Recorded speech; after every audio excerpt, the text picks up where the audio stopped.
First question है, हमें Rolle's theorem को स्टेट करना है और इसकी ज्योमेट्रिकल सिग्निफिकेंस बतानी है। तो गिवन ये है कि if a function is given in a interval A B which is defined, मतलब कोई हमारे पास फंक्शन है जो ए से लेकर बी तक डिफाइन हो रहा है, ए से बी तक है, और एफ आपका कंटिन्यूस है क्लोज्ड इंटरवल में, एफ आपका डिफरेंशिएबल है ओपन इंटरवल में, और F A equal to F B है, तो there exist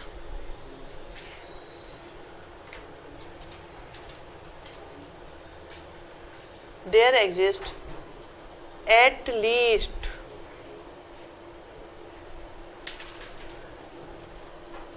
one C such that f dash C is equal to 0 and C belongs to open interval AB। ये Rolle's theorem है। इन्होंने कहा था रोल्स थ्योरम को स्टेट करो, हमने रोल्स थ्योरम बता दी। अब फंक्शन आप लोग पढ़ चुके हो। फंक्शन क्या होता है? कोई भी क्वेश्चन आपका फंक्शन है एक्स की फॉर्म में।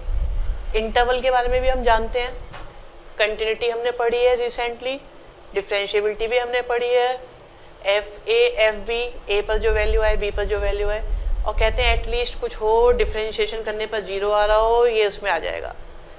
ईमानदारी की बात यह है, अगर मैं तुम्हारी जगह होता, मुझे इसमें ये नहीं पता चल रहा कि उल्टा हाथ किधर है सीधा हाथ किधर है, कुछ नहीं मालूम हो क्या रहा है। याद हो गई तो लिख के आ जाएंगे, वरना फर्रा बनना निश्चित है।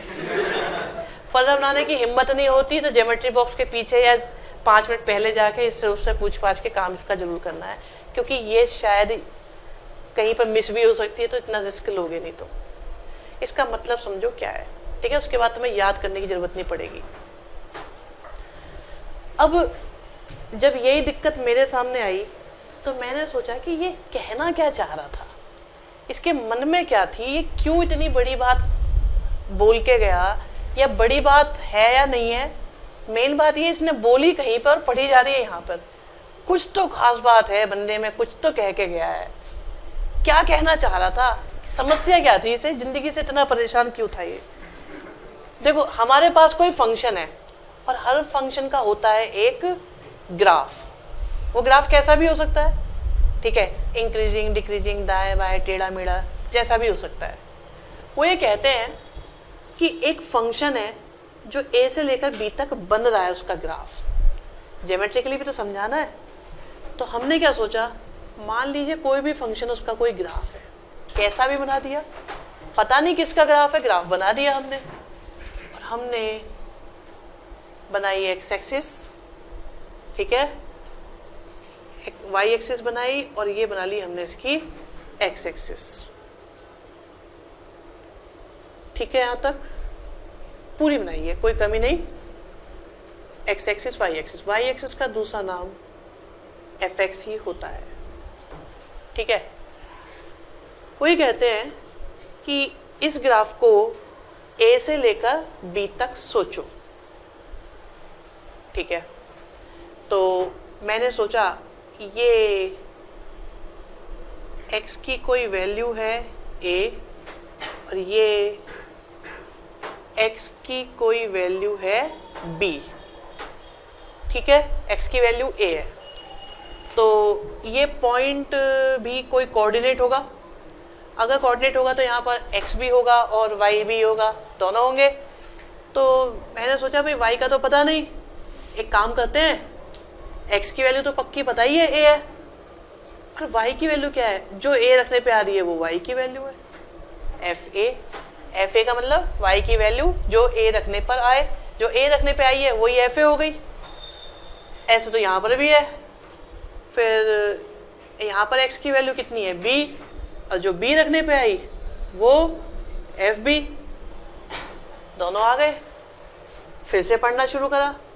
उन्होंने कहा हमारे पास कोई फंक्शन है जो a से b में डिफाइन हो रहा है, तो हमारा सारा फोकस अब सिर्फ a और b तक है, क्योंकि हमें a और b तक ही सोचना है, आगे हमें सोचना नहीं है।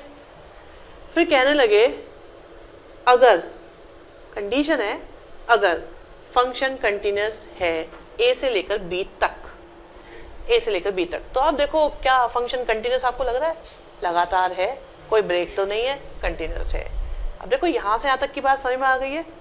ए से लेकर बी तक, तक बोला है मतलब ए बी और बी सारा आपको इंक्लूड करना है। फिर कहते हैं एफ इज डिफरेंशिएबल। डिफरेंशियल का मतलब मैंने बताया स्मूथ कर, नो नोक चौंच कुछ नहीं, स्मूथ है, कोई शार्प एज तो नहीं है। क्या आप कह सकते हैं ये डिफरेंशिएबल है? हाँ, तो इसका मतलब फंक्शन आपका कंटिन्यूस भी है, फंक्शन आपका डिफरेंशिएबल है ए से लेकर बी तक। यहाँ के अंतर आपको बाद में बताएंगे, ठीक है। अभी सोचो ए से बी तक की बात चल रही है। फिर कहने लगे जो एफ ए की वैल्यू है वही एफ बी की वैल्यू है। अब देखो एफ ए का मतलब वाई की वैल्यू, आप देखो जितना यहाँ पर वाई है उतना यहाँ पर वाई है, तो तीनों कंडीशन पूरी हो गई। उन्होंने कहा था कोई फंक्शन है जो ए से बी तक डिफाइन हो रहा है, डिफाइन हो रहा था, फंक्शन कंटिन्यूस ले लो, फंक्शन कंटिन्यूस ले लिया। अगर फंक्शन डिफरेंशिएबल है, हाँ फंक्शन डिफरेंशिएबल है। अगर function F A equal to F B आ रहा है तो देन देयर एग्जिस्ट, ये खास है, देयर एग्जिस्ट, वहां एग्जिस्ट करेगा एटलीस्ट वन सी, मतलब कोई ना कोई ऐसी वैल्यू जरूर होगी सी, वो भी किसकी? एक्स की। एक्स की कोई ना कोई ऐसी वैल्यू जरूर होगी जिसका डिफरेंशिएशन करके, जिसका मतलब अगर एफ एक्स का डिफरेंशिएशन करके अगर एक्स की जगह सी लिख दोगे तो वो जीरो के इक्वल आ जाएगा और वो वैल्यू ए और बी के बीच में आएगी। यहाँ फिर से खिचड़ी सी पक जाती है, पता ही नहीं चलता क्या हुआ। तो इसे समझने के लिए और मेहनत करनी पड़ी और धन्यवाद दूंगा मैं इस बुक का, थॉमस एंड फिने। इस बुक से इसे मैंने समझा बहुत तसल्ली से, तो बढ़िया एक्सप्रेशन समझ में आती है। देखिए क्या कहा उन्होंने, उन्होंने कहा कि there exist at least one value of C. देखो ये एफ डैश है, एफ डैश का मतलब डिफरेंशिएशन, डिफरेंशिएशन का मतलब स्लोप, बताया हुआ है मैंने आपको डिफरेंशिएशन का मतलब स्लोप। और स्लोप कितना आ रहा है? जीरो। अगर स्लोप जीरो होता है तो इसका मतलब line parallel to x axis. वो ये कहते हैं कि एक ना एक वैल्यू, कम से कम एक वैल्यू जरूर है ऐसी जिस पॉइंट पर स्लोप जीरो है। हम स्लोप नहीं सोच रहे, जिस पॉइंट पर अगर टेंजेंट बनाई जाए या लाइन बनाई जाए तो वो किसके पैरेलल आएगी? X axis. आपको मिल रहा है ऐसा कोई पॉइंट? ये देखो आपको मिल गया। तो वो ये कहते हैं कि कम से कम एक पॉइंट ऐसा जरूर आपको मिलेगा जहां पर अगर आपने टेंजेंट बनाई तो वो पैरेलल टू एक्स एक्सिस आ जाएगी और वो पॉइंट ए और बी के बीच में होगा।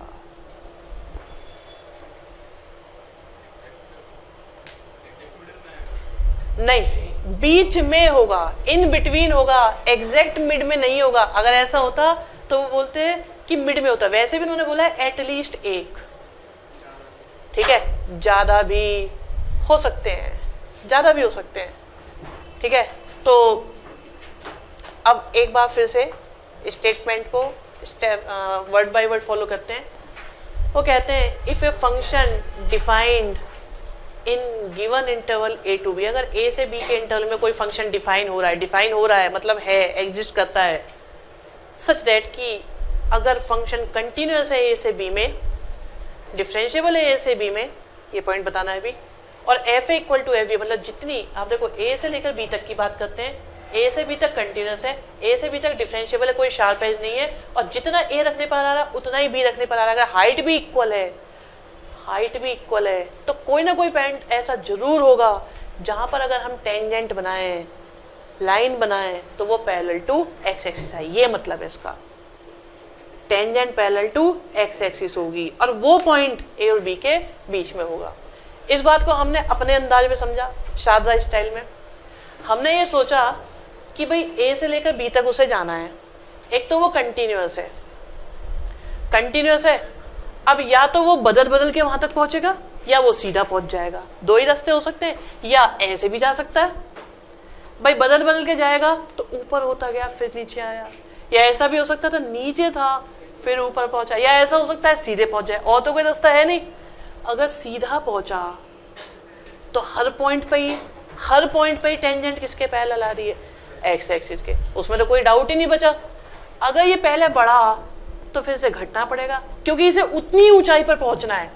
एफ इक्वल टू एफ भी है ना, इसे हाइट तो उतनी रखनी है ना, एफ इक्वल टू एफ भी रखना है, तो जितना ये पहले था उतना ही रहेगा।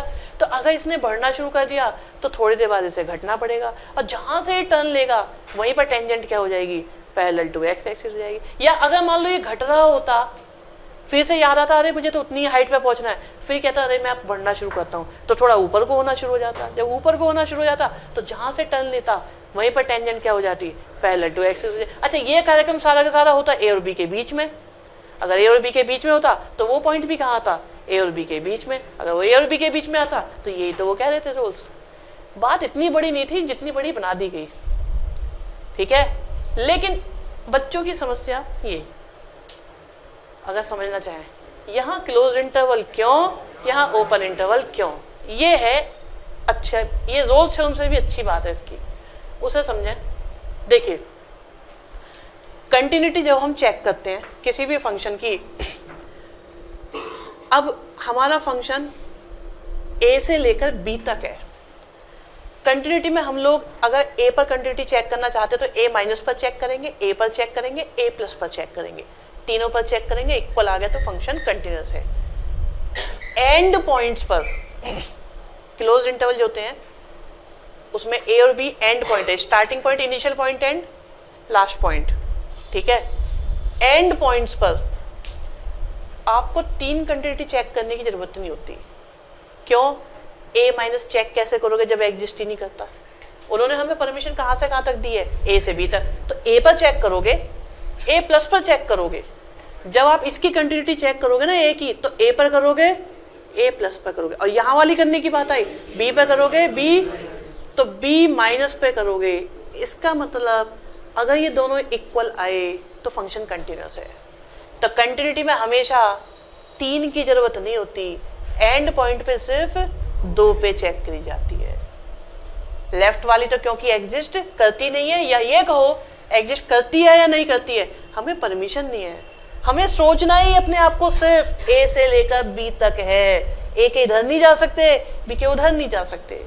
तो फिर क्या करें, तो दो ही पॉइंट से हम कंटिन्यूअस मान लेते हैं। कहते हैं जो ए पर आ रहा है अगर वही ए प्लस से आ रहा है तो दो मिलकर ही लाइन सेगमेंट कंसीडर कर लेते हैं। जो बी से आ रहा है, जो बी माइनस से आ रहा है, तो उन दोनों से ही हम लोग लाइन सेगमेंट कंसीडर कर लेते हैं और मान लेते हैं ये फंक्शन कंटिन्यूअस है। तो कंटिन्यूटी तो हमारी क्लोज इंटरवल में चेक हो जाती है। हम पूरी कोशिश कर रहे थे ए से लेकर बी तक चेक करें, उन्होंने फंक्शन हमें ए से बी तक दिया है तो हम पूरी कोशिश ये करेंगे हर चीज को ए से बी तक चेक करें, तो कंटिन्यूटी तो हमारी चेक हो गई। अच्छा, बीच में जो भी पॉइंट होंगे वो लेफ्ट में भी चलेंगे, राइट में भी चलेंगे, मिड में भी चलेंगे, उनकी कोई दिक्कत है नहीं। डिफरेंशिएबिलिटी, अब डिफरेंशिएबिलिटी तो खुद ही दो होती है ना, एक लेफ्ट हैंड और एक राइट हैंड। तो अगर मैं ए पर चेक करता तो ए के लेफ्ट में तो कुछ आता ही नहीं, क्योंकि ए के लेफ्ट में तो सोचने की हमें परमिशन ही नहीं है, और राइट में जो भी आ जाता हमें क्या पता वो है क्या नहीं है, क्योंकि अगर एक ही चीज आ रही है तो आपको क्या पता वो इक्वल है या नहीं है। आप देखो राइट हैंड डिफरेंशिएबिलिटी की बात करते हैं, इस पॉइंट के राइट की तो बात करी चलो, तो ये राइट का स्लोप आ गया, लेफ्ट का क्या आ रहा है हमें क्या पता। अब ये लेफ्ट के स्लोप के इक्वल है या नहीं हमें क्या पता। भाई जब तक दो इक्वल होंगे नहीं, भाई तीन थे उनमें से दो आ गए, इक्वल इनइक्वल का पता लग जाता। अगर एक ही आ रहा है उसका क्या पता ये इक्वल है कि अनइक्वल है, कंपेयर करने के लिए कुछ तो होना चाहिए। तो उन्होंने क्या सोचा, उन्होंने कहा भी ऐसा है, ऐसे काम नहीं चलने का। उन्होंने कहा इसे छोड़ दो, यहाँ पे ए को मत लो, क्योंकि एक को अगर लिया तो इसकी लेफ्ट हैंड डिफरेंशिएबिलिटी कैसे चेक होगी, लेफ्ट में तो सोचने की परमिशन ही नहीं है। उन्होंने कहा ए को छोड़ दो। बोले फिर क्या करें, बोले ए को छोड़ दो बस, उसके अलावा तुम कोई भी पॉइंट सोचो। आप देखो ए को छोड़ के मैं कोई भी पॉइंट सोचू राइट का, जैसा अगर ये 2 है तो 2 को मैंने छोड़ दिया, तो 2 के राइट में अब कौन सा पॉइंट आता है, 3 क्यों आता है, 2.0000। अब तुम कितने भी जीरो बोल लो, कितने भी जीरो बोल लो, मैं उसमें और जीरो घुसा सकता हूं या नहीं घुसा सकता। तो अब तो कोई पॉइंट फिक्स है ही नहीं, तो वो जो भी पॉइंट है उसका लेफ्ट भी एग्जिस्ट करता है, अब उसका राइट भी एग्जिस्ट करता है। क्योंकि आप कितना भी छोटा पॉइंट सोच लो, 2 से जरा सा जो छोटा सोचोगे उसके लेफ्ट का भी एग्जिस्ट करेगा, 2 और उसके बीच में कोई ना कोई पॉइंट आ जाएगा, तो वो लेफ्ट में भी चेक होगी, वो राइट में भी चेक हो सकती है, ठीक है। और वैसे भी एक आसान बात भी है, डिफरेंशिएबिलिटी कभी भी क्लोज इंटरवल में इसीलिए चेक नहीं की जाती क्योंकि आप लेफ्ट वाले पॉइंट का लेफ्ट हैंड डिफरेंशिएबिलिटी चेक नहीं कर सकते, राइट वाले की राइट हैंड डिफरेंशिएबिलिटी चेक नहीं कर सकते, तो इसीलिए उसे ओपन इंटरवल में चेक करते हैं। अब आप सोचो, अगर मैंने कह दिया आप ए पे चेक नहीं करोगे तो आप कोई पॉइंट तो सोचोगे, आप जो भी पॉइंट सोचोगे उसका लेफ्ट भी हमारे पास होगा, उसका राइट भी हमारे पास होगा। लेफ्ट होगा या नहीं होगा, आप कोई पॉइंट सोच कर देखो, चलो कोई भी पॉइंट सोच के देखो 2.001, तो अब ये जो आपने 2.001 लिया है, ठीक है, वो लगभग यहाँ है। क्यों? आपका ये 2.001 है, तो इसके इधर तो बहुत सारे पॉइंट हैं, 2.000000001 भी है इधर, है ना। तो इसका मतलब लेफ्ट में स्कोप है ना, आपको डिफरेंशिएबिलिटी चेक करने का, लेफ्ट में कोई पॉइंट है ना, तो आपको छोटा सा यहाँ पे एक सेगमेंट मिल जाएगा, और राइट में तो मौज ही मौज है, जितना मर्जी चेक करो। तो इसका अब लेफ्ट भी एग्जिस्ट करेगा, अब इसका राइट भी एग्जिस्ट करेगा, दोनों एग्जिस्ट करेंगे तो दोनों कंपेयर होंगे, दोनों कंपेयर होंगे तो फिर पता लग जाएगा कि फंक्शन कंटिन्यूअस है या नहीं, ठीक है।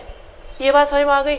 इसमें अगर किसी को कोई परेशानी हो तो आराम से तसल्ली से मुझसे पूछो, मैं उसके डाउट को क्लियर करूंगा। बिल्कुल, हमने कहा था एटलीस्ट। अब बात आती है सर एक से ज्यादा भी हो सकते हैं क्या, तो देखते हैं एक से ज्यादा हो सकते हैं या नहीं, ठीक है। हमने क्या करा, एक तो ये पॉइंट लिया, एक ये लिया, मैंने ये लिया, ये मेरा बी अब की बार। पहले तो ये बताओ क्या जो ए से वैल्यू आ रही है हाइट, क्या वो बी से आ रही है कि नहीं आ रही? एक तो वो हो गया और एक ये हो गया, 2 पॉइंट एग्जिस्ट कर गए। क्या फंक्शन यहाँ से यहाँ तक कंटिन्यूअस है? यस। डिफरेंशिएबल है? यस। कितने पॉइंट है? और एफ ए एफ बी के इक्वल है? यस। तो एक से ज्यादा एग्जिस्ट कर रहे हैं या नहीं कर रहे? तो एक से ज्यादा पॉसिबल है, पर मिनिमम एक जरूर होगा, ठीक है। और पूछिए।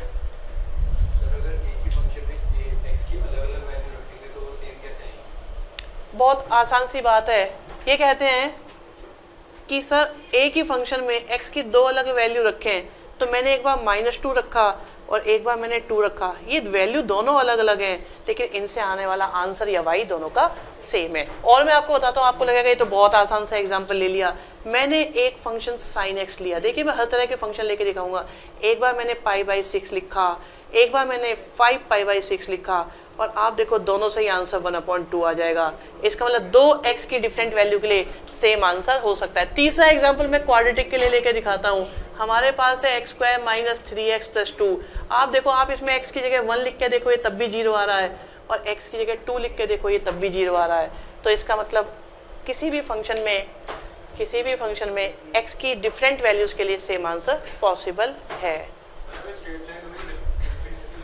अगर स्ट्रेट लाइन होगी तो हमारे पास c की इनफाइनाइट पॉइंट्स होंगे। अब देखो लेकिन क्या वो इसमें फिट बैठता है, नहीं बैठता है, क्योंकि ये बेटर क्वेश्चन बनता है। आप देखो क्या हमारा फंक्शन ए से भी डिफाइन हो रहा है? अगर स्ट्रेट लाइन में डिफाइन हो रहा है। फंक्शन कंटिन्यूअस है, फंक्शन डिफरेंशिएबल है, स्मूथ कर्व है, शार्प एज तो नहीं है, और जो ए से आ रहा है वो बी से आ रहा है। इसका मतलब कम से कम एक करेगा, कम से कम एक नहीं, वहाँ लाइन लग जाएगी। सारे पॉइंट्स ही सारे के सारे पॉइंट्स आपके इसमें ए और बी में एग्जिस्ट करते होंगे मिड में। सर अगर एफ बी के इक्वल नहीं होगा तब भी तो होगा, मतलब थोड़ा सा आगे बढ़ते हैं तब भी तो आएगा। देखो ये कह रहे हैं अगर sir F A F B के इक्वल ना हो तो भी तो रोल्स थ्योरम में अप्लाई हो जाएगी। बात है या नहीं? देखते हैं। अब आपकी बात को देखो, मैं समझाता हूँ। देखिए जरा, मैंने यहाँ पर एफ एक मैंने ये बी ले लिया है, ठीक है। अब बताओ क्या मेरा फंक्शन कंटिन्यूअस है? यहाँ तक है, डिफरेंशिएबल है, एफ एफ बी के इक्वल नहीं है। अब जरा पॉइंट बताओ जहां पर tangent parallel to x axis है। थोड़ा आगे क्यों? हम ए से बी तक सोच रहे हैं। हमने डिफरेंशिएबिलिटी में इतनी सी सुई के नोक बराबर जगह नहीं दी थी, यहाँ पे हम थोड़ा आ गए, थोड़ा पीछे वाला सिस्टम नहीं। अब बताओ क्या मैं ऐसा पॉइंट ढूंढ पाऊंगा? थोड़े के कह रहे हो, चलो मैं यहाँ ले लेता हूँ इसको। अब कितना आगे जाऊँ? आपको कब पता? यही तो जोश ने कहा था, ये थोड़ा कम जा रहा। आप इसे सोचो, इसमें कितने का अंतर है? 1 नंबर का अंतर है।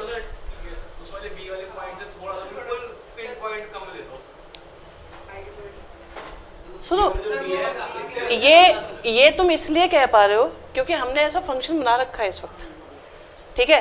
क्या ये बात, आपको मैं एक एग्जांपल देता हूँ।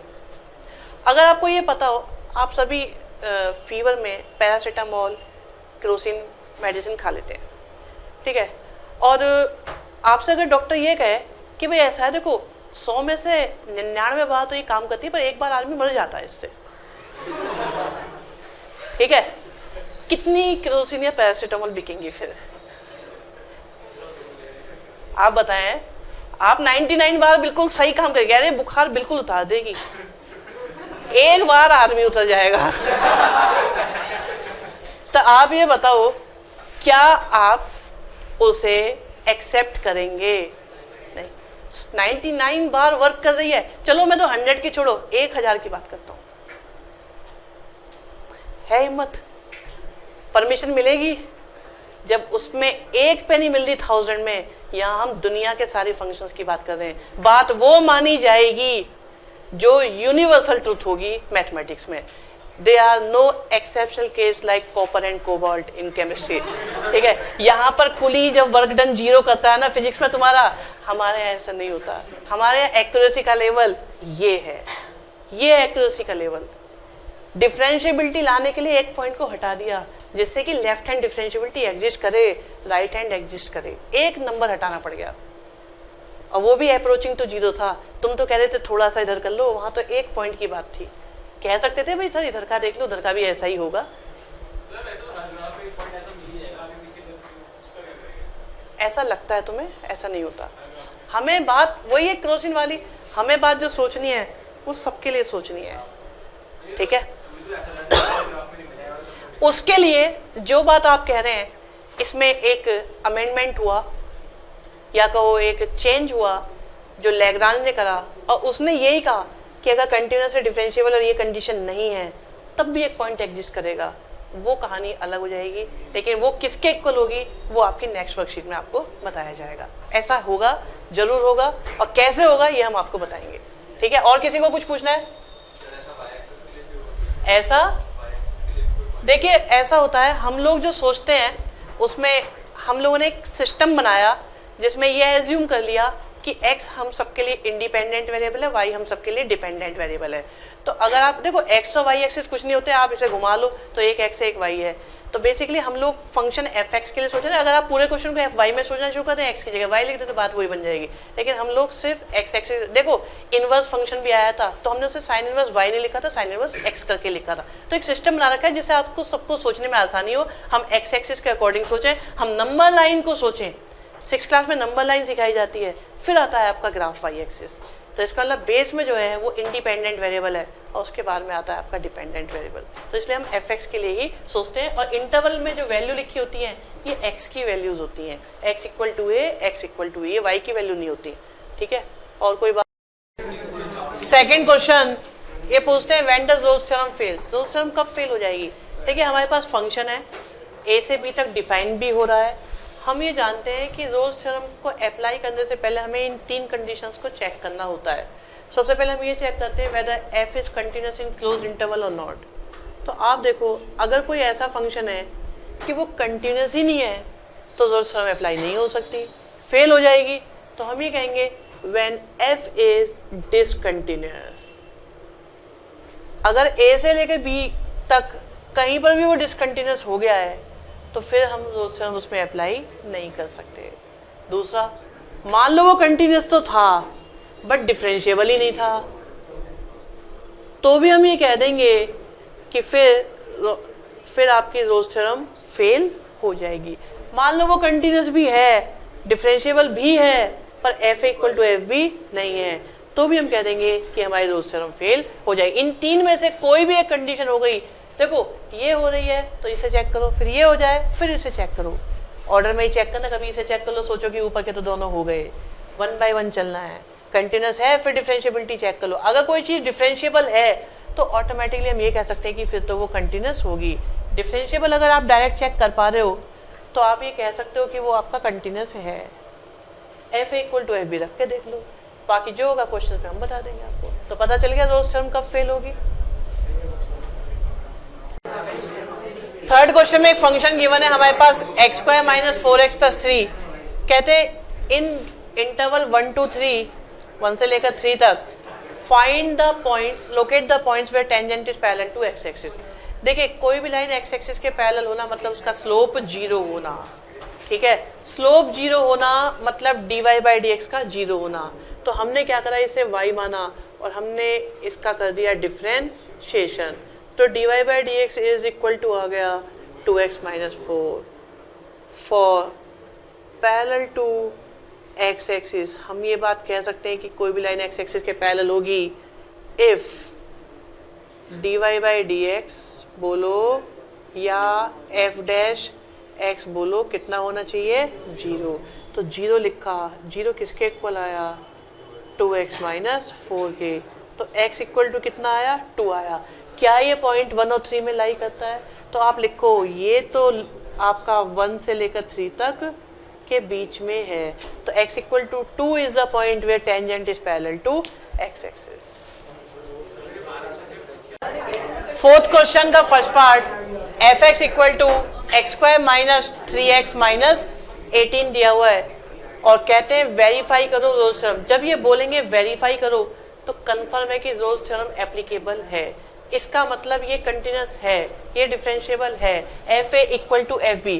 देखिए आपको जब भी रोल्स थ्योरम होगा तो आपके पास दो चीजें होंगी, एक फंक्शन गिवन होगा और एक इंटरवल गिवन होगा। तो फंक्शन है हमारे पास एफ एक्स और इंटरवल हो जाएगा हमारे पास ए से लेकर बी तक, ठीक है। तो हमारे पास फंक्शन भी है और हमारे पास इंटरवल भी है और हमें रोल्स थ्योरम वेरीफाई करनी है। क्योंकि वेरीफाई करना है तो सारी चीजें ओके आएंगी, फंक्शन कंटिन्यूअस होगा, डिफरेंशिएबल होगा, F equal to F B होगा। डिफरेंशिएशन करके एक ऐसा पॉइंट भी आपको मिलेगा जो ए और बी के बीच में लाई करेगा जहां पर डिफरेंशिएशन 0 होगा। लेकिन ये चीजें क्यों होंगी ये आपको समझना है। पता है सब कुछ, पर क्यों होगा वो हमें समझना है। आप लोगों को मैंने कंटिन्यूटी और डिफरेंशिएबिलिटी में 2 शॉर्टकट सिखाए थे। एक बताया था एम स्केल फॉर कंटिन्यूटी और बताया था स्केल फॉर डिफरेंशिएबिलिटी। देखिए ये एल्जेब्रिक है, आपको बताया था modulus sine cos algebraic log E raise to power X, ठीक है। ये आपके कंटिन्यूअस होते हैं हर जगह। इनसे एक फंक्शन और एक्स्ट्रा में याद रखा करो, greatest integer function. Greatest integer function भी हर जगह कंटिन्यूअस होता है एक्सेप्ट इंटीजर्स। तो इंटीजर्स पर वो नहीं है, अदरवाइज वो भी हर जगह कंटिन्यूअस है। फिलहाल आपको पता होना चाहिए किस टाइप में है। ये एल्जेब्रिक टाइप है। एल्जेब्रिक का दूसरा नाम पॉलिनोमियल फंक्शन भी है। तो स्कूल में पॉलिनोमियल भी बोल सकते हैं, एल्जेब्रिक भी बोल सकते हैं। आप लिखेंगे क्योंकि F is polynomial function, polynomial function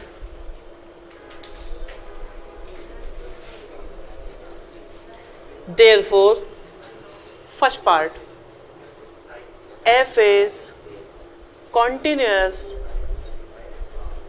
in -3 से 6 तक। जो पॉलिनोमियल होते हैं, एल्जेब्रिक होते हैं, उनके बारे में फिर हमें कुछ सोचने की जरूरत नहीं है। सेकंड, क्योंकि ये तो एल्जेब्रिक है, दोनों ही केस में है, तो आप डायरेक्ट लिख सकते हो f इज डिफरेंशिएबल इन -3 से 6 तक। अब बारी किसकी आती है, F A equal to F B की। तो पहले एफ ए फाइंड करते हैं। एफ ए का मतलब हो गया एफ -3। तो x की जगह क्या लिखोगे, -3। जरा -3 लिख के देखो, 0 आ रहा है। अब 6 लिख के देखो, फिर से 0 आ रहा है।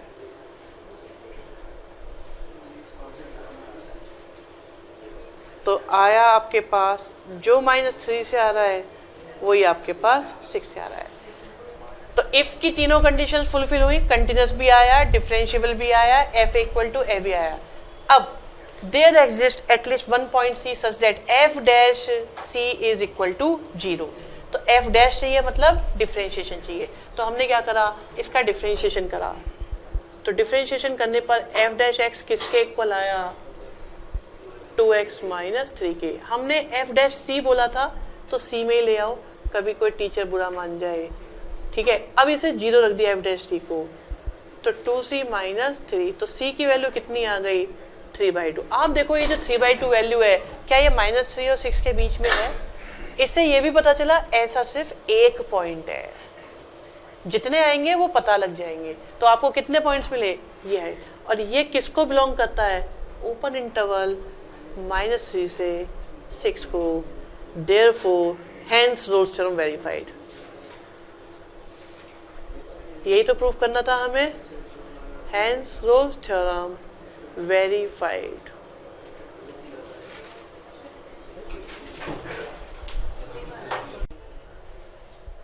सेकेंड पार्ट में फोर्थ क्वेश्चन के फंक्शन गिवन है x³ + 3x² - 24x - 80। देखिए ये क्यूबिक पॉलिनोमियल है, एल्जेब्रिक टाइप है। तो एल्जेब्रिक तो हमारे कैसे होते हैं, ये पॉलिनोमियल फंक्शन हुआ तो इसलिए कैसा हो गया, कॉन्टिन्यूस भी होगा और डिफरेंशियल भी होगा, क्योंकि m स्केल में भी आता है और स्केल में भी आता है। तो ये कंटिन्यूस कौन से इंटरवल में होगा, क्लोज इंटरवल -4 से लेकर 5 तक, और ओपन इंटरवल -4 से लेकर 5 तक ये होगा डिफरेंशियल। अब थर्ड पॉइंट हमें चेक करना है, हमें -4 पर वैल्यू चेक करनी है।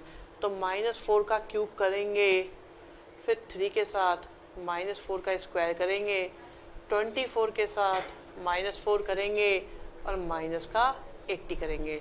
सॉल्व करते हैं तो माइनस का 64, 16 3 जा 48, वो भी प्लस का, और 24 4 जा 96 और माइनस का 80। सॉल्व करके 0 ही आ रहा है। सही है। अब हम फाइंड करेंगे F5 को फाइंड करते हैं तो 5 क्यूब आया और 3 के साथ 5 स्क्वायर आया, माइनस के 24 के साथ 5 आया और माइनस का 80 आया। तो ये बन गया 125 और 5 आ गया 25, 3 जा 75 के साथ आ गया 120 और माइनस का 80। इन्हें आप प्लस करो, 200 आ रहा है, ये भी 200, तो हो गया आपका 0। तो हम कह सकते हैं अब कि जो आपका माइनस के 4 से आ रहा है वही आपका 5 से आ रहा है। तीनों कंडीशंस फुलफिल हुई, तो अब वक्त आ गया है C को निकाला जाए। ठीक है, तो C को निकालने के लिए क्या करेंगे, हम लोग पहले डिफरेंशिएशन करेंगे। तो f' किसके इक्वल आया, ये आया हमारे पास 3x², प्लस में आया 6x, माइनस में आया 24।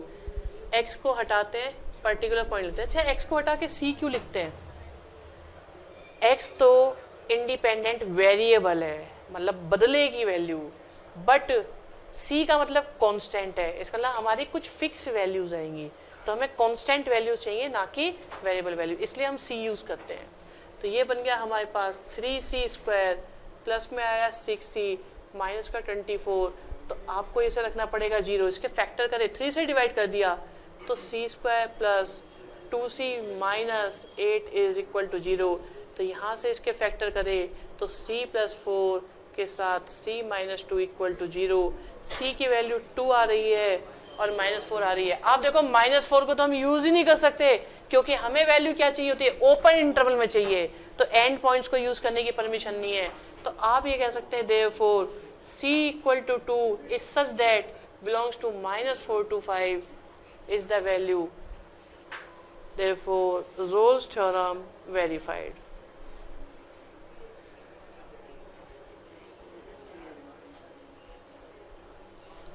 ठीक है,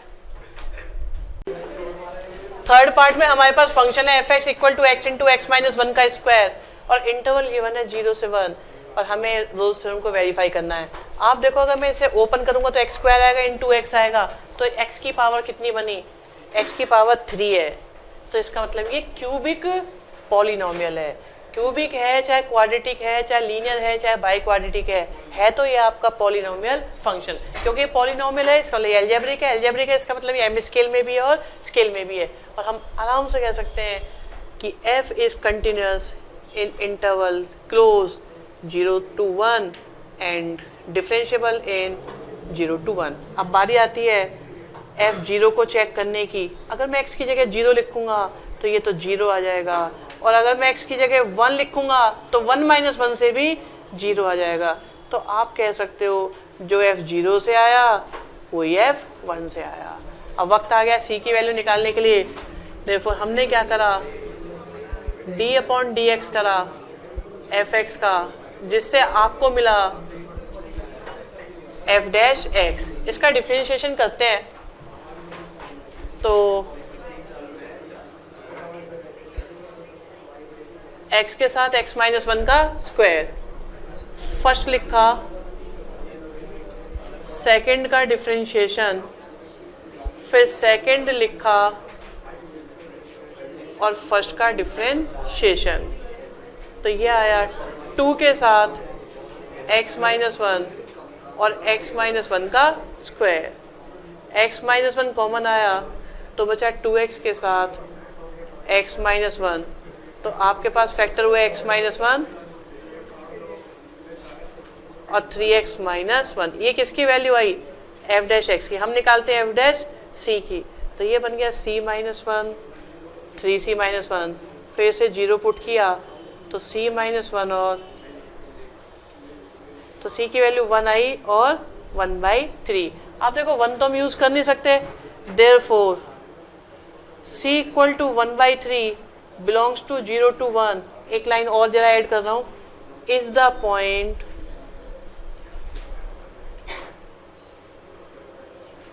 where tangent is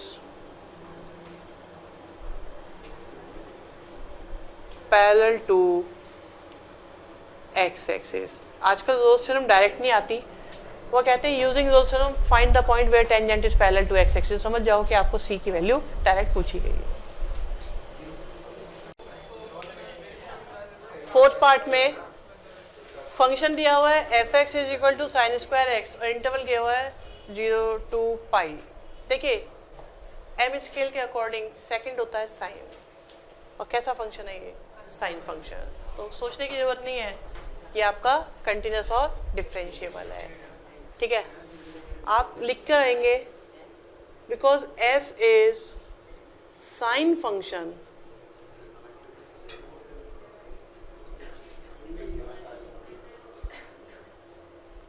therefore f is continuous in closed interval 0 to pi, differentiable in 0 to pi।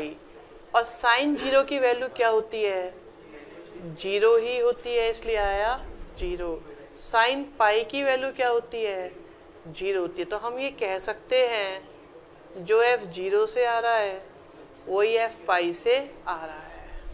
अब हम करेंगे डिफरेंशिएशन, तो ये हो जाएगा d/dx of sine square x. Sign square x का डिफरेंशिएशन याद है हम सभी को, साइन 2x। फिर हम x में नहीं, हम c में वर्क करते हैं, तो ये बन गया sine 2c। For parallel to x axis हमने f डैश को 0 रखा। आप देखो साइन 2c हमारा 0 पर भी होगा, साइन 0 पर भी होगा, साइन 180 पर भी होगा, साइन 360 पर भी होगा। तो हमारे पास 2c से वैल्यू आ रही है, 0 भी आ रही है, पाई भी आ रही है, 2 पाई भी आ रही है। c की वैल्यू 0 आ रही है, π/2 आ रही है और पाई आ रही है, लेकिन 0 to पाई के बीच में आ रही है हमारे पास π/2। तो आप कह सकते हो therefore c is equal to π/2 belongs to 0 to pi is the point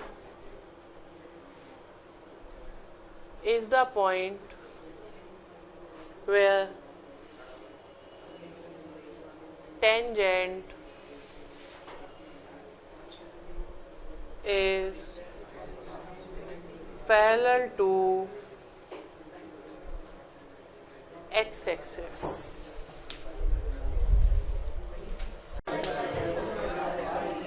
fifth part function given है e⁻x और cos x और इंटरवल है -π/2 से π/2।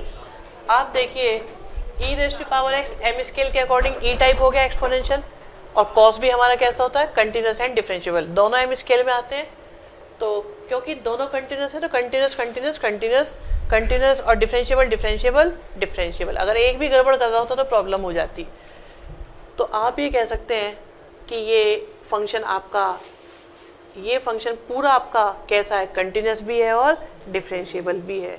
आप इसमें मेंशन कर सकते हो कि e⁻x आपका कंटिन्यूस भी है एंड डिफरेंशिएबल भी है।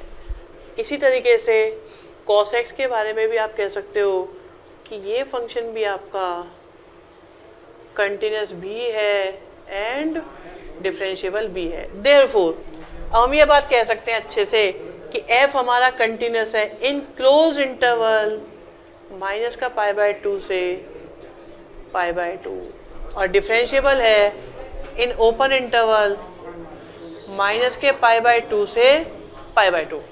अब बारी आती है fa इक्वल टू fb की, तो हम चेक करेंगे fa मतलब माइनस का π/2। तो अगर मैं माइनस का π/2 रखूंगा तो e⁻ माइनस का π/2, लेकिन उससे भी अच्छी बात क्या हुई, cos के साथ मिल गया आपको 90 डिग्री जो इसे बना देगा 0। फिर हम देखेंगे f की वैल्यू π/2 पर, तो बन गया e⁻π/2 के साथ आ गया cos और π/2 और ये फिर से आ गया 0।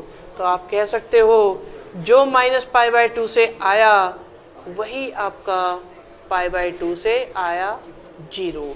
तीनों कंडीशंस फुलफिल हुई तो वक्त आ गया है c की वैल्यू को निकाला जाए। तो इसके लिए f' मतलब d/dx ऑफ ex और cos x किया। फर्स्ट लिखा सेकंड का डिफरेंशिएशन, फिर सेकंड लिखा और फर्स्ट का डिफरेंशिएशन। तो ये आया मेरे पास माइनस का साइन x के साथ आ गया cos x। ये हो गया f'(x), ठीक है। तो अब रखेंगे 0 के इक्वल, तो माइनस का साइन x प्लस का आया cos x। आप देखो e1 आपका पॉजिटिव नंबर है, पॉजिटिव नंबर की कोई भी पावर आंसर हमेशा पॉजिटिव आता है, तो e⁻x तो कभी 0 हो नहीं सकता। कभी जोश में लिख के आ जाओ या तो ये 0 होगा या ये 0 होगा, ऐसा लिखते ही मार्क्स कट जाते हैं। बाद में सोचते करके तो 90 का आए थे, आए 65 क्यों, ठीक है। तो आप लिखो e⁻x तो कभी 0 हो नहीं सकता, ठीक है। फिर रीचेकिंग का फॉर्म, घर वालों के सामने दलीलें दे देंगे हमारा तो सही करा था, कुछ गड़बड़ हो गई, ये हो गया। वहां जो है ना रीचेक होके आता, पता चला 2 नंबर और कम हो गए। यहां से आया, फिर बेचारे पेरेंट्स आप लोगों की सफाई देते घूमते हैं, अजी पेपर तो बढ़िया हुआ, तो आजकल के सिस्टम का आपको पता ही है, ये हो जाता है वो हो जाता है। अब यहाँ पे cos x अपॉन में चला गया तो tan x आ गया, tan x आपके पास बन गया 1 कब होती है वैल्यू, देखो हमें तो माइनस के π/2 और π/2 की बात चल रही है, तो इसका मतलब हमें ये 2 क्वाड्रेंट देखने, इसमें तो हो ही नहीं सकता। तो यहाँ से आ गया आपके पास। अब कुछ बच्चे बताए ये सोचते हैं, बताओ सर को 1 की वैल्यू नहीं पता, tan π/4 सीधा तो आ रहा है। अरे मुझे तो पता होता है, लेकिन तुम लोग क्वाड्रेंट को इग्नोर करना शुरू कर देते हो। आपको एक आंसर दिखाने सीधे लिपट पड़ते हो उस पर। अरे ये देखो कहीं दूसरा एग्जिस्ट ना कर रहा हो, कहीं ऐसा ना हो 2 वैल्यू आ रही हो, तो उन्हें चेक करा करो प्रॉपर्ली क्वाड्रेंट बना के, ठीक है। तो यहाँ से x की वैल्यू कितनी आ गई आपके पास, π/4 आ गई। अब देखो क्या ये वैल्यू, अच्छा एक गड़बड़ हुई अब की बार, c यूज नहीं करा, तो करो कोई बात नहीं, c यूज कर लेते हैं, वरना टीचर बुरा मान जाएंगे। c हो गया, c c c, तो मत करो, तुम्हें पता होना चाहिए था, c c c c c, ठीक है। तो यहाँ से c की वैल्यू π/4 आ गई, जो बिलोंग करती है माइनस π/4 और सॉरी माइनस के π/2 और π/2 को। Therefore x is equal to π/4 is the point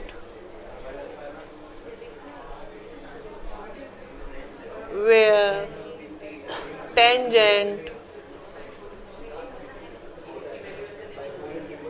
is parallel to x-axis।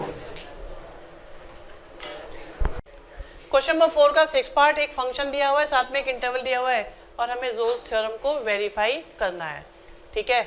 तो हम लोग जानते हैं m स्केल के अकॉर्डिंग एम स्केल के अकॉर्डिंग ये लॉगरिथमिक फंक्शन हुआ तो हम लिखेंगे क्योंकि f जो है is a logarithmic log function,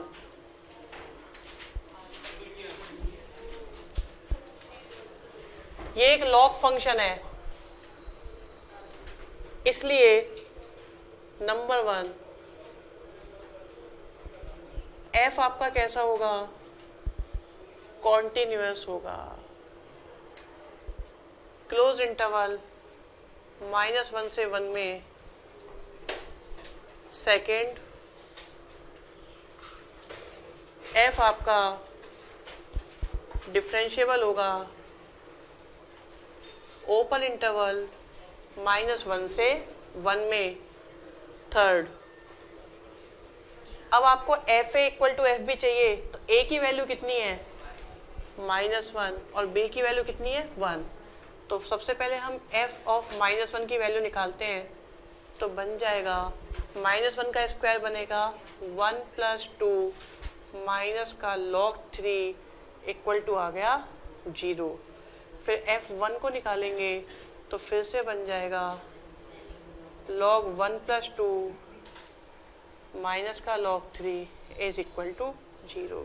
तो आप कह सकते हो जो -1 से आया वही आपका 1 से आया। ठीक है, तो तीनों कंडीशन फुलफिल हुई। तो अब हम निकालेंगे वो पॉइंट जहाँ पर डिफरेंशिएशन को 0 रखने पर c की वैल्यू आएगी। ठीक है, तो डिफरेंशिएशन करा तो f' कितना आया इज इक्वल टू लॉग का डिफरेंशिएशन करा तो आया 1/x² + 2 और x² का करा तो आया 2x और log 3 का हो गया 0। तो ये हो गया 2x/x² + 2 और ये है f'। लेकिन हम f' नहीं, हम तो c निकालना चाहते हैं तो ये हो गया 2c/c² + 2 जिसे हम 0 लिखेंगे तो c की वैल्यू आ गई 0। आप देखो क्या ये वैल्यू -1 और 1 के बीच में लाई करती है। Therefore x = 0 is the point where tangent is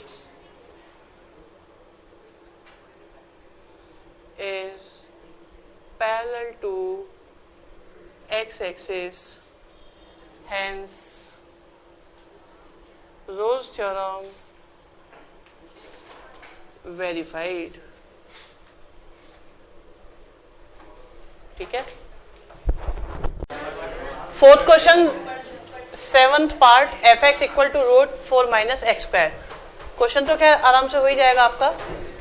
आप पहले तो ये देखो कि ये हमारा किस तरह का फंक्शन है। देखो एल्जेब्रिक तो है बट ये रूट में है।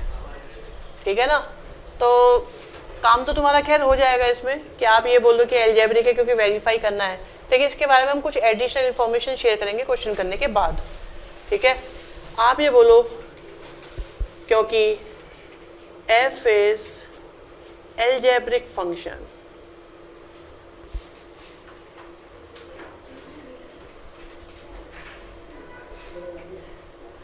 therefore first part f is continuous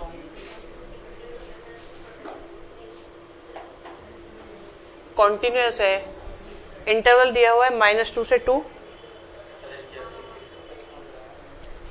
वही बताएंगे पूरा, -2 से 2।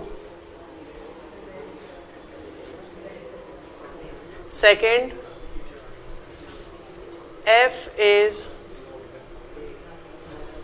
differentiable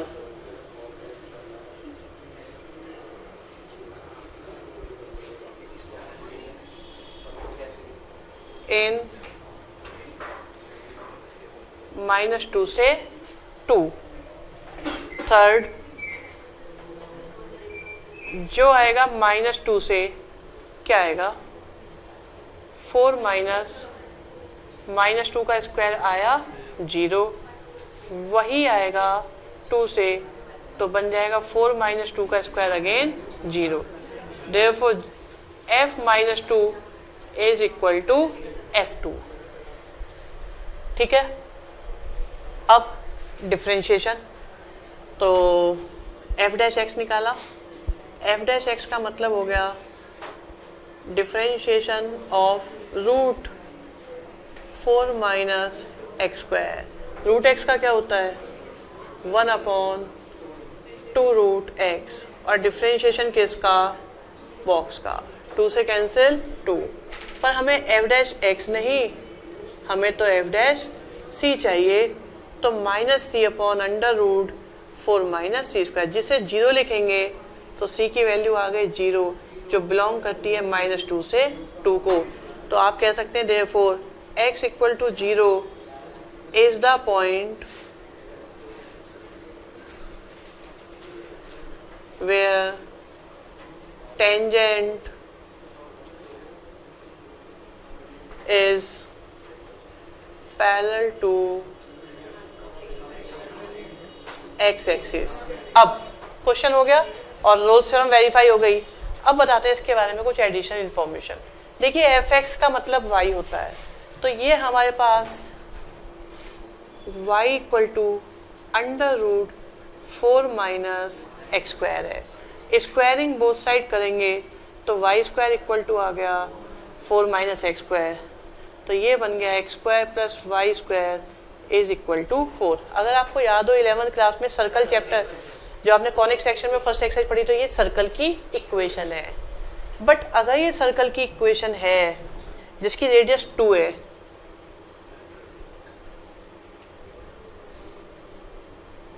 ठीक है, ध्यान से समझिएगा, तो ये हो गया r के स्क्वायर के हिसाब से 2, तो आपके पास में ये 2 0, ये 0 2, ये -2 0, और ये 0 -2। ठीक है, आप सोचो ये रूट है ना, और क्या रूट से कभी माइनस का आंसर आ सकता है?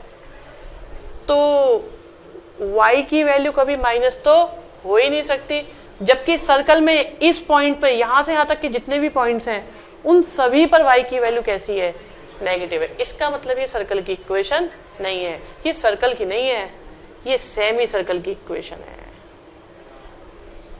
ओके, समझ में आ गई बात?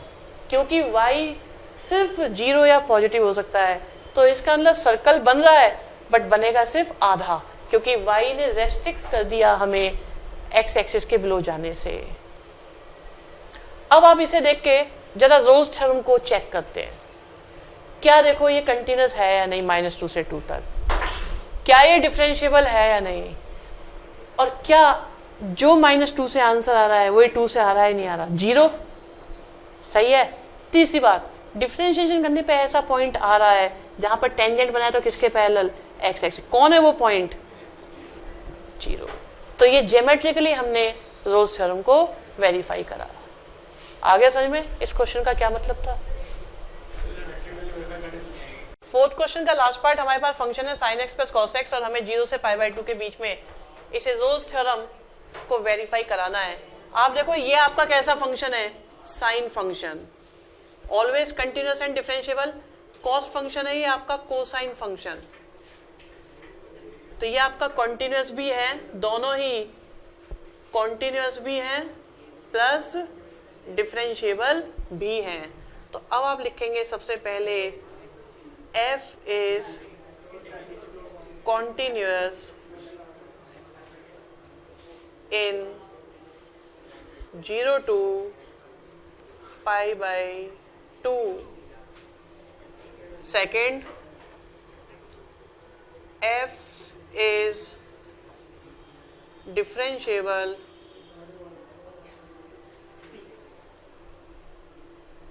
in open interval 0 to π/2। Third, हमें a और b के वैल्यू के अकॉर्डिंग देखना होता है, तो हम सबसे पहले देखेंगे f0 से बना sin 0 और आया cos 0। sin 0 की वैल्यू 0, cos 0 की वैल्यू 1। फिर हम निकालेंगे F pi by two, F pi by two हो जाएगा साइन पाई बाई टू और कॉस पाई बाई टू से भी आ गया 1। तो आपने कहा जो एफ 0 से आ रहा है वही एफ पाई बाई टू से आ रहा है, 1 आ रहा है। तो इसका मतलब रोल्स थ्योरम अप्लाई होगी और लास्ट में वेरीफाई भी होगी।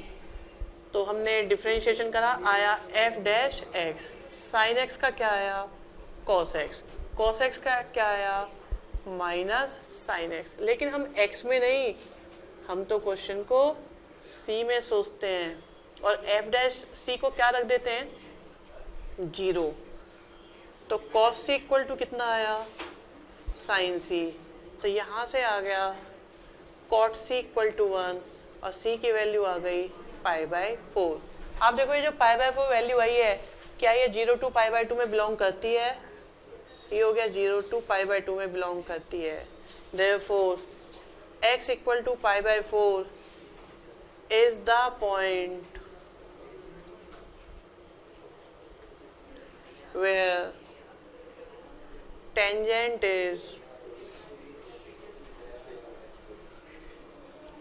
parallel to x axis, hence Rolle's theorem verified। Fifth question में हमारे पास एक फंक्शन है f x equal to mod x और इंटरवल दिया है -1 से 1। और अब की बार ये नहीं बोला है कि वेरीफाई रोल्स थ्योरम, उन्होंने बोला है discuss the applicability of Rolle's theorem.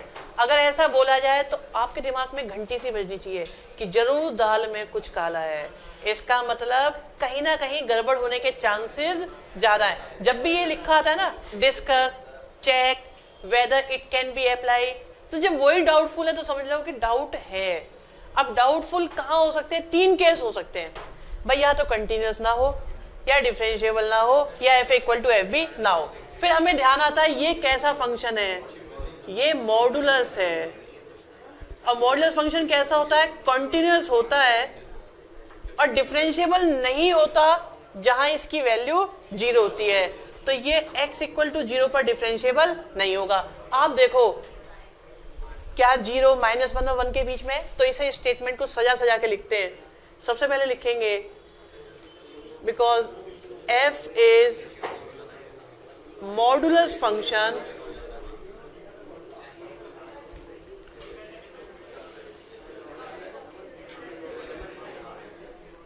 therefore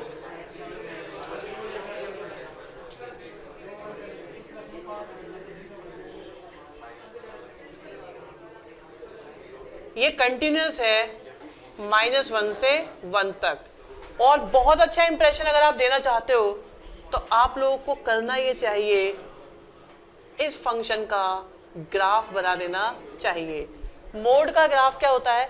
जहां मोड 0 होता है उस पे 45 राइट और 45 डिग्री पर लेफ्ट बना दो तो आपका बन जाता है मॉडुलस फंक्शन का ग्राफ। आप देख सकते हैं ये कंटिन्यूअस है और 1 पर 0 पर डिफरेंशिएबल नहीं है, क्योंकि राइट की डिफरेंशिएबिलिटी 45 से आएगी और लेफ्ट की डिफरेंशिएबिलिटी 135 से आएगी। ठीक है, तो f is continuous but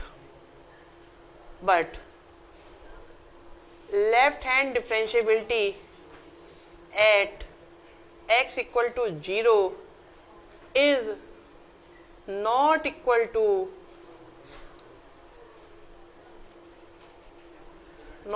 to right hand differentiability at x equal to 0 because limit x approaching to 0 minus पर fx minus f0 upon x minus 0 is -1 and limit x approaching to 0 plus fx minus f0 upon x minus 0 is equal to +1 and x equal to 0 belongs to -1 to 1। आप देखो भाई एक point -1 से 1 के बीच में ऐसा है जहां फंक्शन डिफरेंशिएबल ही नहीं है, जबकि रोल्स थ्योरम की बेसिक कंडीशन ये थी कि भाई पूरे इंटरवल में कंटिन्यूअस होना चाहिए, एंड पॉइंट को छोड़कर डिफरेंशिएबल होना चाहिए हर जगह नहीं है, एक जगह गड़बड़ है। तो आप लिख दो therefore Rolle's theorem can not be applied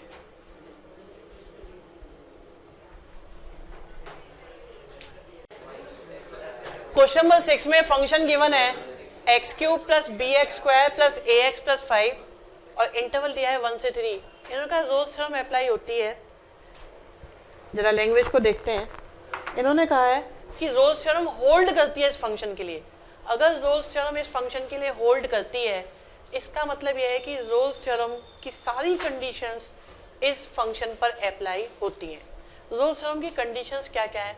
सबसे पहली कंडीशन तो यही है कि ये फंक्शन कंटिन्यूअस है। दूसरी कंडीशन ये है कि ये डिफरेंशिएबल है। तीसरी कंडीशन ये है कि f equal to F B है। चौथी कंडीशन ये है कि अगर इसके डिफरेंशिएशन को 0 रखेंगे तो जो वैल्यू आएगी वो ए और बी के बीच में लाई करेगी। तो यहाँ पे इन्होंने सी के बारे में भी कुछ लिखा हुआ है। कहते हैं सी जो है 2 + 1/√3 है। ठीक है, इन्होंने कहा है सी जो है वो 2 + 1/√3 है। आप ध्यान से देखिए ये सी, आप देखो ये एक्सप्रेशन में सी नहीं दिया था, ये वही सी है जो सी हम यूज करते हैं f' वाला।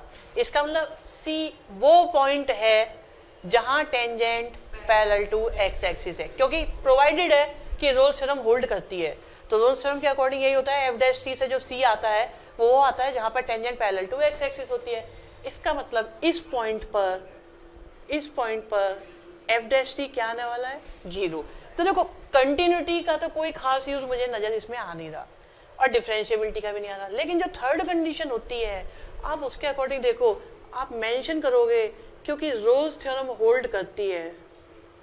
नवीन भारती मोस्ट इंपॉर्टेंट है आपके लिए, because Rolle's theorem holds, therefore जो आंसर 1 से आएगा वही आंसर 3 से आएगा। अभी 1 से आंसर क्या आ रहा है? 1 cube b × 1 square a × 1 plus में आया 5, और 3 से क्या आएगा? 3 का क्यूब, फिर आया b के साथ 3 का स्क्वायर, फिर आया a के साथ 3 के साथ 5, 5 से गया 5 और यहाँ से आया 1 + b + a और 27 + 9b + 3a। ठीक है, इन्हें उधर ले गए तो आपके पास आता है 8b + 2a + 26। इससे कह सकते हो 4b + a + 13। ठीक है, ये आपके पास एक इक्वेशन आई। अब दूसरा f' कितना दिया हुआ है? 0। तो आप देखो f' निकालते, पहले f' निकाला तो f' कितना आया? f' आया आपके पास 3x² और 2bx के साथ a, राइट। और अगर हम x की जगह c लिखें तो ये बन जाएगा f' 3c² 2bc + a और f' कितना है? 0। और आप देखो c की भी तो वैल्यू है आपके पास 2 + 1/√3, तो ये हो गया 2 + 1/√3 का स्क्वायर और 2b के साथ 2 + 1/√3 प्लस में आया a। सॉल्व करते हैं, 3 × a² + b² + 2ab के साथ में 4b के साथ आ गया 2b/√3 और प्लस में आ गया a। ठीक है, अब सॉल्व करते हैं। √3 की पूरे में मल्टीप्लाई करी, पहले चलो सॉल्व कर लेते हैं। 12 + 1 + 4√3 + 4b + 2b/√3 प्लस में आया a। ठीक है, आप देखो हमारे पास 4b + a की वैल्यू कितनी है? -13। अगर मैं 4b + a की वैल्यू -13 लिख दूं, ठीक है, तो हमारे पास काम बन जाएगा। बल्कि ये देखो 4b + a + 13, इन तीनों की जगह क्या लिखा जा सकता है? 0।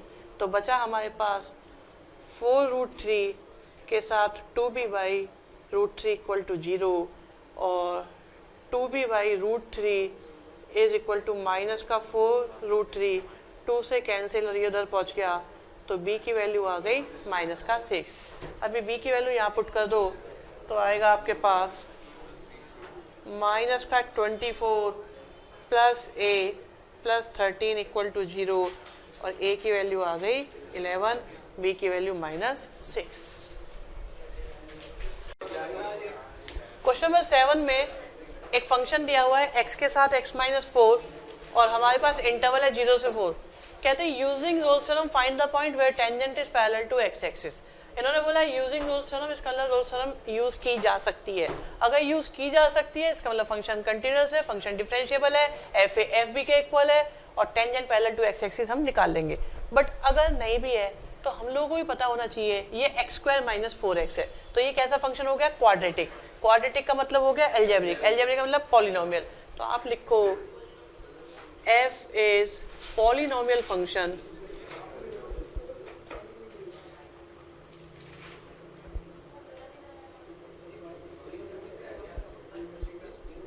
With degree 2। थोड़ा इंप्रेशन बनाने के लिए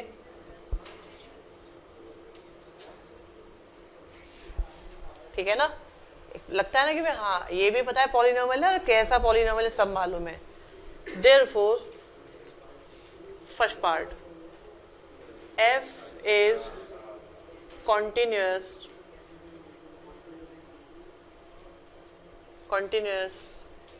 in closed interval 0 to 4. Second, f is differentiable in 0 to 4. Third, f0 is equal to 0 के साथ 0 माइनस 4 और f4 इज इक्वल टू 4 के साथ 4 minus 4 is equal to 0। Therefore जो 0 से आया वही 4 से आया। नाउ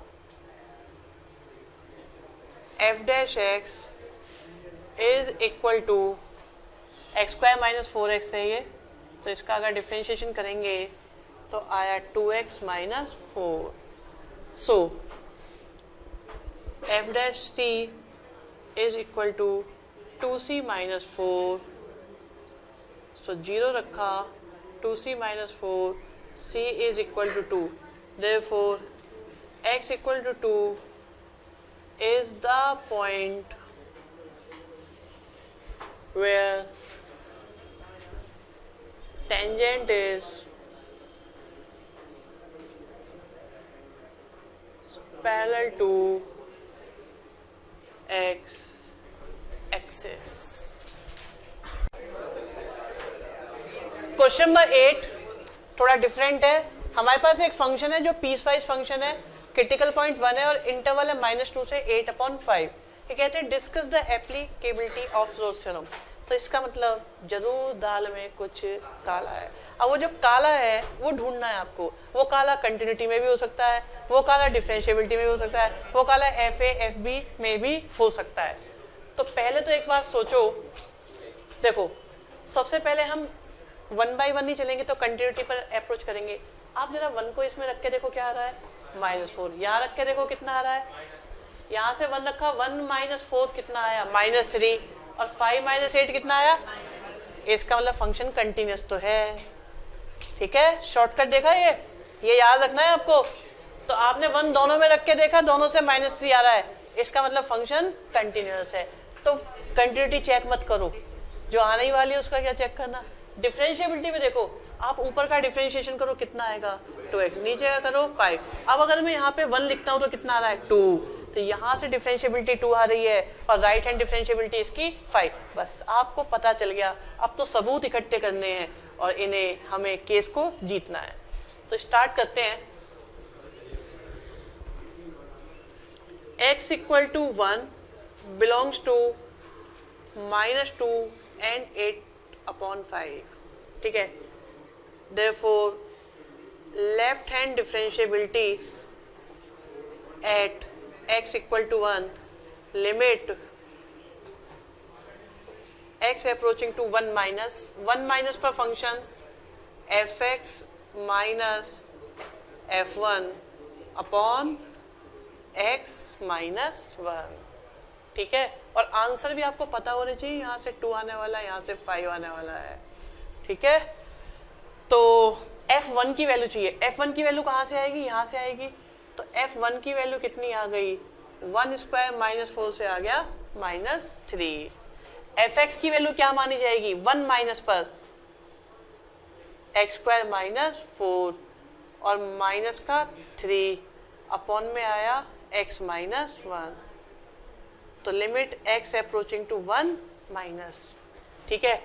अब यहां से देखा तो आया x स्क्वायर माइनस 1 अपॉन में आया x minus 1, x approaching to 1 minus, ठीक। तो फैक्टर करे तो limit x approaching to 1 minus x plus 1 x minus 1 upon x minus 1 put किया तो कितना आया 1 प्लस 1, और लेफ्ट हैंड डिफरेंशिएबिलिटी कितनी आई 2 ही आनी चाहिए थी। अब राइट हैंड डिफरेंशिएबिलिटी निकालते हैं। Right hand differentiability at x equal to 1, तो ये हो जाएगा limit x approaching to 1 plus fx minus f1 upon x minus 1, ठीक है। तो limit x approaching to 1 plus fx कितना आएगा 5x माइनस 8 और माइनस 3 अपॉन में आया x माइनस 1, और ये बन गया 5x माइनस 5 अपॉन में x minus 1, limit x approaching to 1 plus 5 common आ गया। तो ये जो आप निकाल रहे थे लेफ्ट हैंड डिफरेंशिएबिलिटी, और ये आप निकाल रहे हैं right hand differentiability.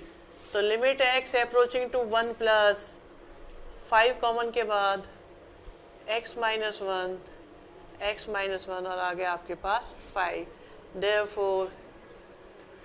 Therefore, left hand differentiability at x equal to 1 is not equal to right hand differentiability.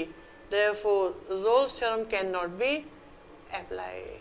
And 1 belongs to -2 say 8/5. Therefore, Rolle's theorem cannot be applied.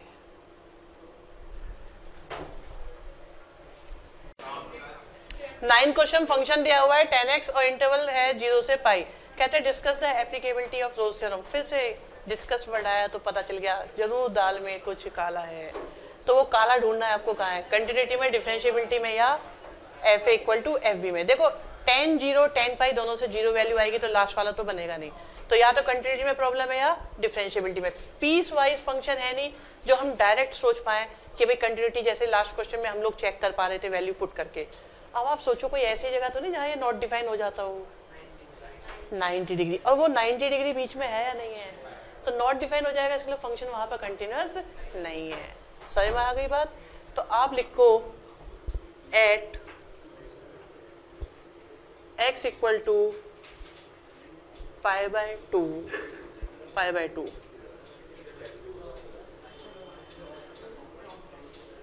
F x is not defined, और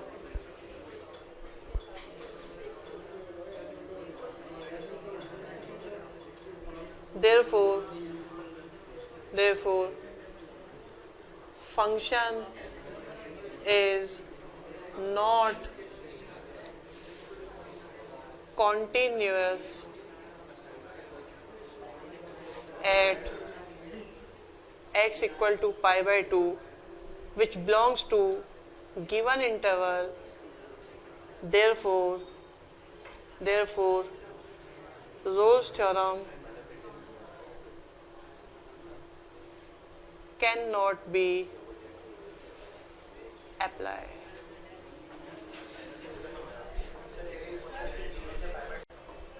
ninth question में जब आप statement लिख देते हो, क्योंकि बहुत छोटा सा है, तो आप चाहे तो इसमें थोड़ा सा ज्योमेट्रिकल भी शो कर सकते हो, उससे और ज़्यादा अच्छा लगेगा आपको। लेकिन इसके लिए क्या करना होगा, 10 का ग्राफ बनाना होगा। 10 का ग्राफ जब आपको बनाना होता है तो उसका एक तरीका मैंने 1-2 बार फेसबुक पे भी पोस्ट किया है, एक बार स्टूडेंट को भी मैंने बताया था। तो उसमें क्या होता है कि आप जैसे कि आप आओ जरा, मैं बताता हूँ।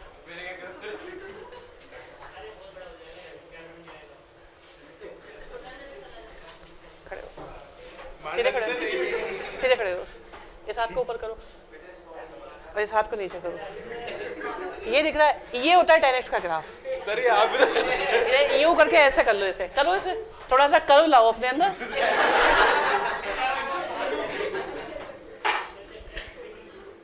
ये आप देखिए, ये π/2 है और ये 0 है और ये पाई है। आप देख सकते हैं π/2 पे ये तो अप्रोच कर रहा है इन्फिनिटी को और यहाँ अप्रोच कर रहा है -इन्फिनिटी को, तो ये कंटिन्यूअस नहीं है, इसलिए ये फंक्शन हमारा, हम ये कह सकते हैं कि रोस्टर में अप्लाई नहीं हो सकती। 10th क्वेश्चन, फंक्शन दिया हुआ है cos 1/x। आप ये देखो, एक तो 1/x है और 0 यहाँ पर रखा नहीं जा सकता और 0 इन्होंने इस इंटरवल में दे दिया।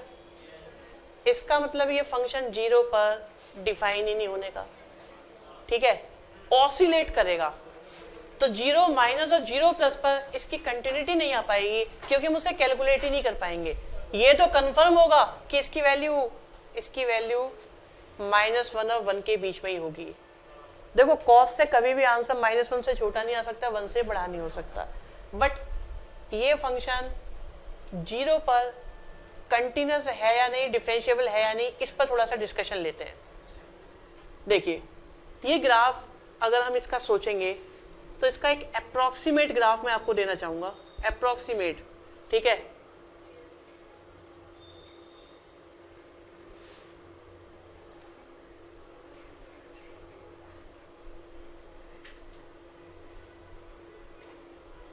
इस तरह का ग्राफ बनेगा, क्योंकि मार्कर बहुत बोल्ड है, एक्स्ट्रा बोल्ड।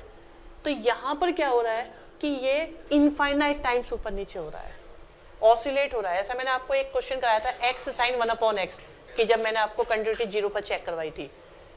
अब देखो, इसमें x नहीं है, तब भी मैंने आपसे कहा था अगर sin 1/x अकेला आ जाता तो हम ये कहते ये फंक्शन हमारा डिफरेंशिएबल नहीं है, ठीक है। अगर x होता है तो x क्या करता है, x ये करता है कि x की मल्टीप्लाई हो जाती है, 0 की मल्टीप्लाई होने से जो भी आ रहा होता है वो 0 हो जाता था। अभी क्या है, ये ऑसिलेट कर रहा है, तो ये हमारा कंटिन्यूअस तो रहेगा, क्योंकि कहीं ब्रेक नहीं हो रहा, लगातार चल रहा है, लेकिन डिफरेंशिएबल नहीं हो पाएगा, क्योंकि शार्प एज बनाएगा बहुत ज्यादा, और वो भी इनफाइनाइट है, ऑसिलेशंस है इसमें। तो इसलिए हम ये कहेंगे ये फंक्शन हमारा कंटिन्यूअस तो है, बट हमारा डिफरेंशिएबल नहीं है। मेरे पास अभी जो मेरा फोन है उसके अंदर वो एप्लीकेशन मैंने डाउनलोड नहीं करा। आप लोग ग्राफ एप्लीकेशन ऐप जो होता है वो डाउनलोड करना, मैंने लास्ट ईयर बच्चों को दिखाया था कई बार। ग्राफ होता है, एक एप्लीकेशन है, उसमें आप इसके ग्राफ को बनाएंगे ना तो वो ऐसा आएगा। फिर मैंने क्या करा था, इसको मैं जूम करता गया, तो जैसे जूम करता गया तो इसमें ऑसिलेशंस बढ़ते रहे। मतलब मैंने बहुत जूम करा, कम से कम उसे आधे घंटे तक मैं जूम करता रहा, तो उसमें ऑसिलेशंस के नंबर बढ़ते रहे। आप इतने शार्प आ गए, जैसे सेंसेक्स होता है उसमें फिर भी गैप होता है, ये बहुत तेज ऊपर नीचे ही होता रहा। तो इसका मतलब अच्छा 1 से ऊपर नहीं जा रहा था, -1 से नीचे नहीं जा रहा था, तो ये तो फिक्स हो गया था कि भाई है तो इन्हीं के बीच में, बट इतना शार्प आ गया था, और शार्प एज के आते ही हम लोग कह देते हैं फंक्शन डिफरेंशिएबल नहीं है। तो आप ये कहेंगे कि fx is an oscillating function between -1 to 1, and at x equal to 0 left hand differentiability is not equal to right hand differentiability. Therefore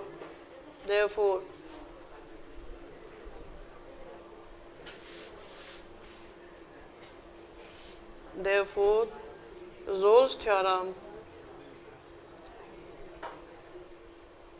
cannot be applied.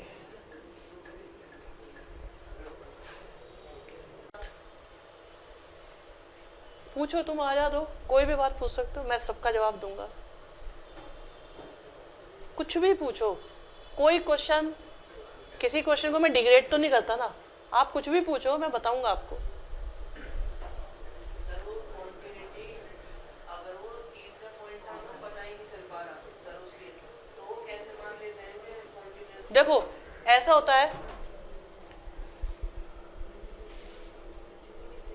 हमने जो कंटिन्यूटी होती है ना,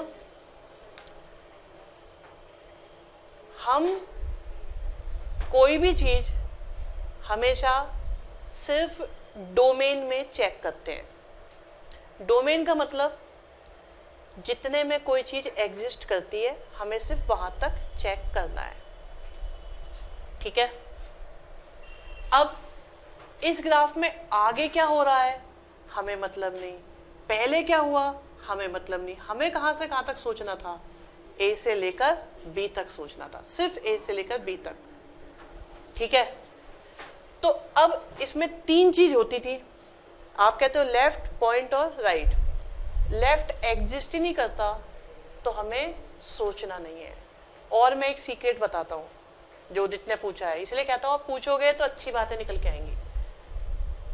कंटिन्यूटी चेक करते वक्त हम तीन चीज चेक करते हैं, लेफ्ट, राइट और मिड। अभी मिड और राइट चेक हो रही है ए पर, दोनों बराबर बराबर आ गए तो हमने कह दिया कंटिन्यूअस है। अगर मान लो कोई ऐसा क्वेश्चन हो जिसमें लेफ्ट आए, राइट आए, मिड एग्जिस्ट ही ना करता हो, ठीक है, लेफ्ट आए, राइट आए, मिड एग्जिस्ट ही ना करता हो, तो भी वो फंक्शन कंटिन्यूअस माना जाता है।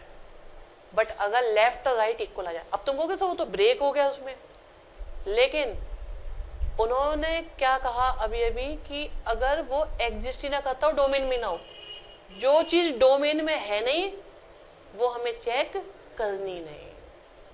समझ में आ गई बात? तो लेफ्ट हैंड और राइट हैंड भी अगर इक्वल आते हैं और वो कहते हैं मिड का तो एग्जिस्ट ही नहीं करता, डोमेन में दिया ही नहीं।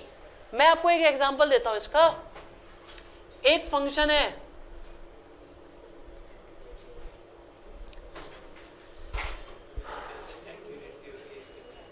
हाँ एक्यूरेसी बना रहे हैं, देखो अभी आएगी एक्यूरेसी, देखना जरा। ये देखिए, हमने कहा कि मेरे पास ये फंक्शन है, 0 माइनस के लिए भी है, 0 प्लस के लिए भी है, 0 की तो जिक्र भी नहीं है, इसका मतलब 0 डोमेन में है नहीं। जो चीज डोमेन में है नहीं वो हमें सोचनी नहीं, ठीक है। अब जरा देखो, 0 माइनस रखने पर भी आंसर -1 आएगा और 0 प्लस रखने पर भी आंसर -1 आएगा। इसे कहते हैं हम फंक्शन हमारा कंटिन्यूअस है। लेकिन अगर इक्वल टू लगा दिया तो कह देंगे हमारा डिसकंटिन्यूअस है। अभी पता है हो क्या रहा है, ये ग्राफ ऐसे हुआ या जैसे भी होगा ऐसे हुआ होगा, ये लो ऐसे हो गया, यहां पर सोचने की परमिशन ही नहीं है, तो हमें सोचना नहीं है। किसको लिखा आएगा अपने आप ही, एनसीईआरटी में एक एग्जांपल दिया हुआ है, इंटरवल फॉर्म में लिख सकते हो, 2 को नॉट इंक्लूड कर दो, ओपन इंटरवल बना दो। ये क्वेश्चन भी एनसीईआरटी में दिया हुआ है, ये जैसे तुम शायद ही करोगे, किसी को पता नहीं है, कंटिन्यूटी 5.1 के एग्जाम्पल में दिया हुआ है, लेफ्ट साइड में ऊपर को, ठीक है। और यही ऐसा ही दिया हुआ है, उसमें डोमेन में नहीं है एक पॉइंट, लेकिन वो भी कंटिन्यूअस माना जाता है। क्यों?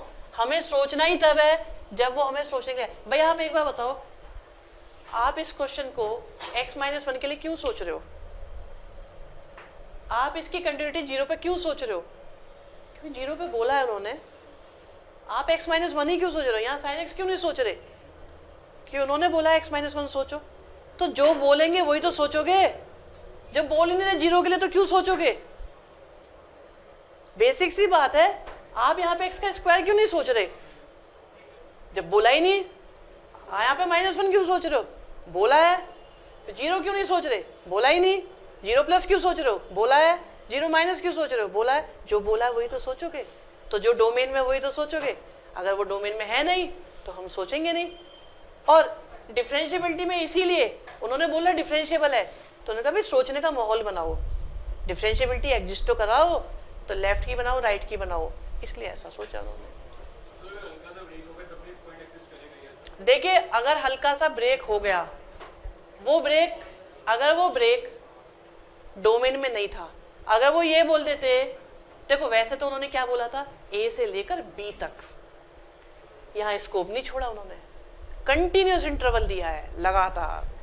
अगर वो ये कहते ए से लेकर बी तक सोचो, कुछ पॉइंट्स को हटा दो, तो रोल्स थ्योरम फेल होती। लेकिन उन्होंने ए से बी तक बोला है आपकी बात, तो उन्होंने स्कोप भी खत्म कर दिया ऐसे कार्यक्रम का।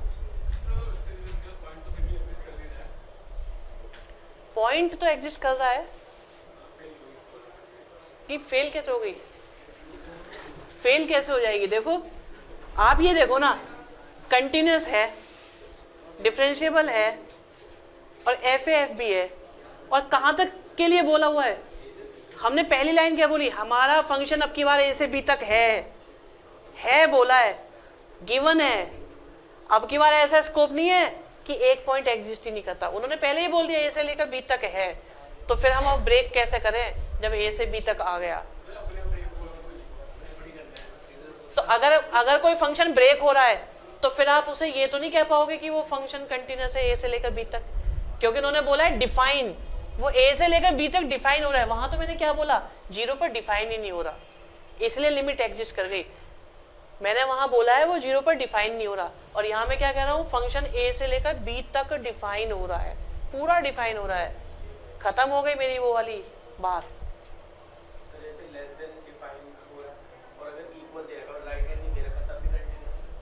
देखो फिर वही बात आती है डिफरेंशिएबिलिटी की, कंपेयर करने के लिए मिनिमम 2 वैल्यू जरूर चाहिए। आप उन्हें इक्वल कैसे एज्यूम करोगे? ठीक है, लेकिन जो बात तुमने पूछी है उसके लिए भी एक खास बात बता दूं। अगर किसी फंक्शन का डोमेन एक ही पॉइंट है तो वो हमेशा कंटिन्यूअस माना जाएगा। जब वो एग्जिस्ट ही एक पे करता है तो तुम्हारी क्या गलती? उसका लेफ्ट एग्जिस्ट नहीं करता, राइट एग्जिस्ट नहीं करता। उन्होंने एक ही पॉइंट का डोमेन दिया है, तो उस फंक्शन को उस पॉइंट पर कंटिन्यूअस माना जाएगा। सिंगल पॉइंट भी कंटिन्यूअस फंक्शन होते हैं, ये कंटिन्यूअस है।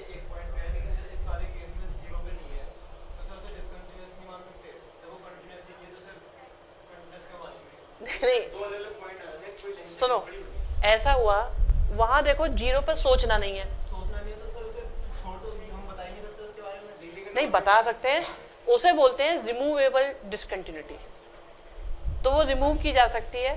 हम उसमें ये कह सकते हैं भी हमने फंक्शन को रीडिफाइन करा, तो इसलिए ऐसा होता है। डिसकंटिन्यूटी 2 तरह की होती है, एक होती है रिमूवेबल, एक होती है नॉन रिमूवेबल। ये जो केस होता है वो रिमूवेबल का होता है, इसे सही किया जा सकता है। इसमें हम ये कह सकते हैं कि फंक्शन को रीअरेंज करके एक नई वैल्यू डाल के 0 करके कर दो, लेकिन फंक्शन कंटिन्यूअस माना जाएगा, लिमिट एग्जिस्ट करेगी उसकी। आप ये सोचो चलो उसमें तो 2 पॉइंट फिर भी आ रहे हैं, ये इसका क्या करोगे? एक ही आया, सिर्फ एक, ये एक पॉइंट कंटिन्यूअस माना जाएगा। कोई पॉइंट है बस, इसका लेफ्ट नहीं है राइट नहीं है, डोमेन नहीं है, डोमेन में नहीं दिया। देखो वहां भी हम 2 क्यों कर रहे हैं कंपेयर? क्योंकि 2 एग्जिस्ट करते हैं। 3 कब करते हैं? जब तीनों एग्जिस्ट करते हैं। एक ही कर रहे हैं क्योंकि एक ही एग्जिस्ट कर रहा है। डिफरेंशिएबिलिटी में हमें स्लोप चाहिए, वहां पे हमें सिर्फ एक वैल्यू चाहिए, इसलिए ऐसा करते हैं।